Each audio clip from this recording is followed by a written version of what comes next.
Agora chegou a hora de ir encontrar a Roxane. Recanto. Mas que porra. De dia seria mais fácil cruzar aquele bairro maldito, mas as coisas importantes nunca acontecem sob o sol, não é? Sempre na sombra, sempre no meio do lixo e da merda. O endereço que ela me mandou fica bem no meio do bairro. Só que achar com certeza. Esquece. Não tem placa. Não tem nome. Tem que se informar com quem vive ali. E para isso, só à noite. Por sorte, ou azar, quando eu chegar, já vai ter anoitecido. O foda é que lá o bicho pega. Em Recanto, marcado pela pobreza, pela violência e pelo esquecimento. O bairro mais sombrio de Ganevale. Ruas escuras e cheias de desespero. Um buraco esquecido, até por quem manda nessa cidade.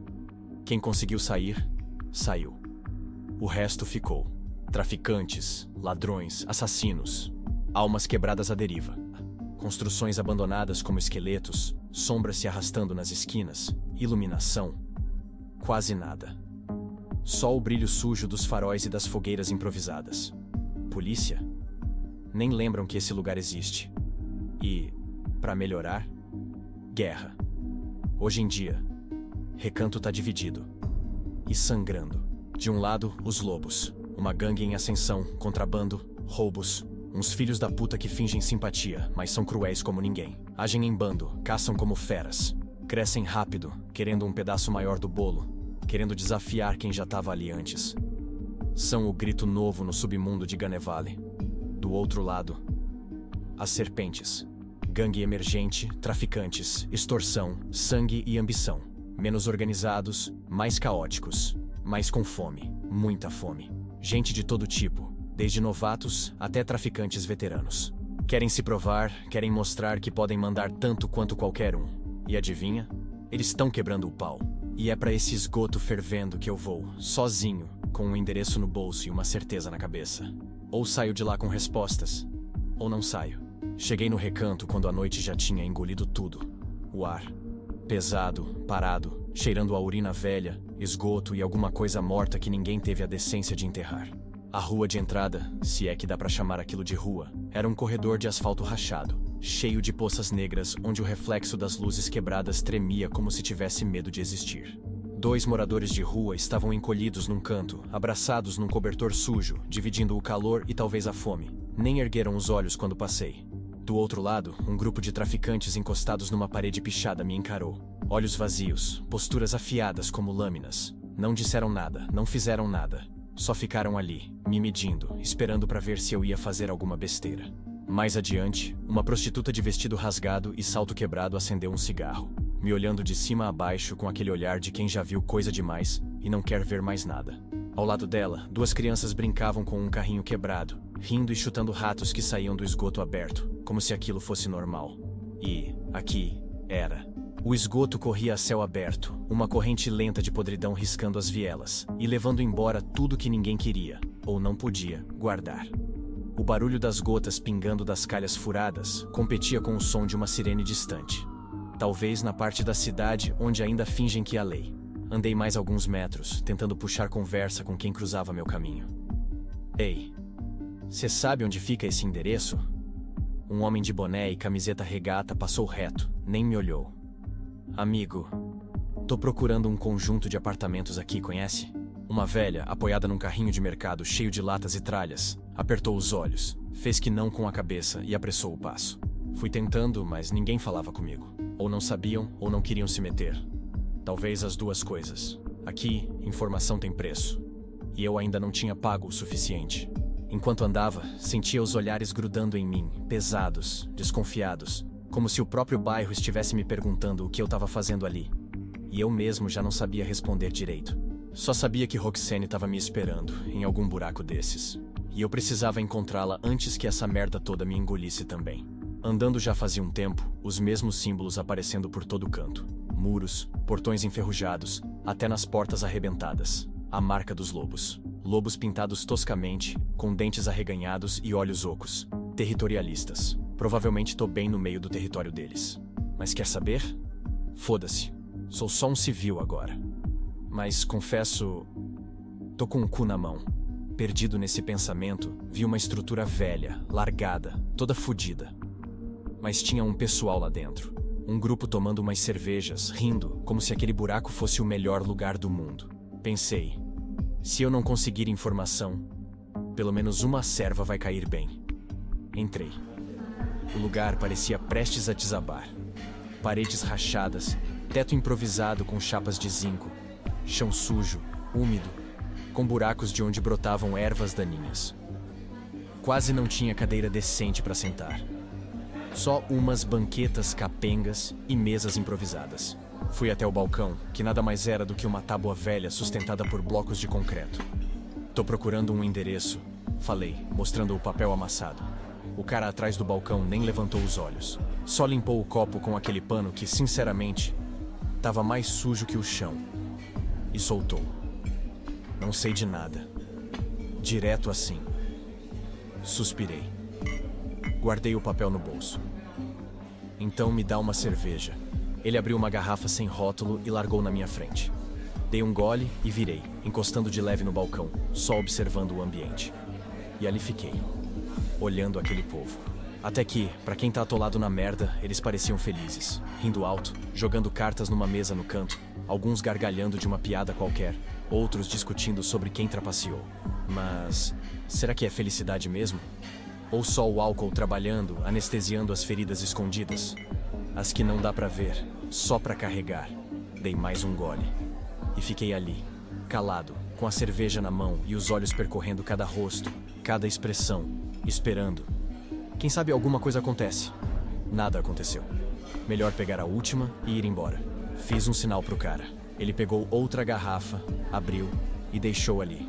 Enchi o copo, dei o primeiro gole. Foi nesse momento que o bar ficou em silêncio. Só por um instante. Mais suficiente para chamar minha atenção. Instintivamente, olhei para trás. Uma mulher acabava de entrar. Devia ter 1,70 m, mais ou menos. Usava um sobretudo preto, fechado, cobrindo o corpo. Mas dava para perceber que era atlética. O tipo que sabe se virar numa briga. O cabelo, descolorido, quase branco. Mas ela não devia ter mais que 25 anos. Só que o que mais me chamou a atenção foi o colar. Um pingente de lua negra pendurado no pescoço. Eu conheço isso. Quase certeza. Lobos. Voltei para minha cerveja, fingindo desinteresse, mas os sentidos todos em alerta. Ela veio até o balcão, parou ao meu lado, pediu uma também. Depois virou o rosto e me olhou de cima a baixo, com aquele olhar meio debochado, meio curioso. "Nunca te vi aqui. O que um cara como você tá fazendo aqui?" Peguei o papel do bolso, mostrei para ela. "Preciso ir para esse endereço." Ela soltou uma risadinha, daquelas que misturam desprezo e divertimento. "Bom, se você acha que a galera vai te falar alguma coisa, duvido. Ainda mais com essa cara de polícia do caralho." Não repliquei. Só fiquei na minha, tomando a cerveja, encarando o copo. Uns segundos de silêncio desconfortável. Aí, arrisquei. "Você pode me ajudar?" Ela inclinou um pouco a cabeça, me olhando como quem mede, avalia. "Bom, isso depende." "Tá armado?" Respondi sem rodeios. "Tô sim. Não viria pra cá sem nada." Ela sorriu, satisfeita com a resposta. "Pelo menos você é inteligente." Estendeu a mão. "Sou Bianca." Apertei a mão dela, meio sem jeito. Ela continuou. "Esse endereço, lá não é território de ninguém. A galera aqui tá se matando pra tomar o lugar." Deu um gole na cerveja e completou. "O foda é que você vai ter que passar pelos serpentes antes de chegar lá." Dei um sorriso torto, meio sem graça. "Tenho sorte de ainda estar vivo aqui." Ela riu baixo. "Pode ficar de boa. A gente não costuma ferrar com quem não tá fazendo nada." Virou-se de lado, terminou a cerveja num gole e perguntou: "Mas e aí? Eu tô indo naquela direção. Quer que eu te guie?" Olhei pra ela, meio desconfiado, mas não tinha outra escolha. "Bom, não tenho outra escolha." Ela sorriu de canto, fez um gesto com a cabeça. "Então vambora." Levantei, ajeitei o casaco e segui atrás dela, sentindo o peso da arma na cintura e aquele frio desgraçado na barriga. Recanto continuava lá fora, esperando. Fomos cortando o bairro por becos esquisitos, passagens estreitas e úmidas que só quem mora aqui saberia que existem. paredes pichadas, cheiro de urina misturado com o de lixo velho. Enquanto andávamos, conversamos umas coisas bobas, só pra quebrar o gelo. Futebol, umas bandas, como se aquilo fosse normal. Como se não estivéssemos atravessando um campo minado. Em um desses becos, ouvi um barulho seco, vidro se quebrando. Olhei pro lado. Uma garrafa tinha sido arremessada e se espatifado na parede. Estilhaços espalhados pelo chão. Logo em seguida, gritos. Primeiro isolados, depois, muitos. O som foi crescendo, ganhando corpo, como uma onda. Briga. Daquelas generalizadas. Parei, olhei pra ela. Bianca nem pareceu se abalar. Só me lançou aquele olhar frio e disse: "Fica de boa." E, depois de uma pausa, completou: "Se você precisar, a arma, não hesita. E não atira em um lobo. Isso pode custar a sua vida." Naquele momento, ficou bem claro. Se eu vacilasse, eu ia rodar. Seguimos andando, até sairmos num descampado entre duas vielas. O pau tava comendo.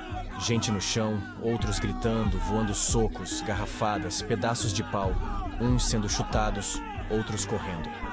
Sangue escorrendo pelo meio-fio. Eu e ela ficamos ali, meio escondidos, observando a cena. De um lado, os serpentes. Do outro, os lobos. Dava pra sentir o ódio entre eles no ar, como um cheiro forte, metálico. No fim, os lobos levaram a melhor. Os poucos serpentes que ainda estavam de pé começaram a correr, alguns mancando, outros segurando o que sobrou dos dentes. O silêncio depois da pancadaria parecia mais pesado do que o próprio barulho. Ouvi então o som do tecido se arrastando. Virei o rosto.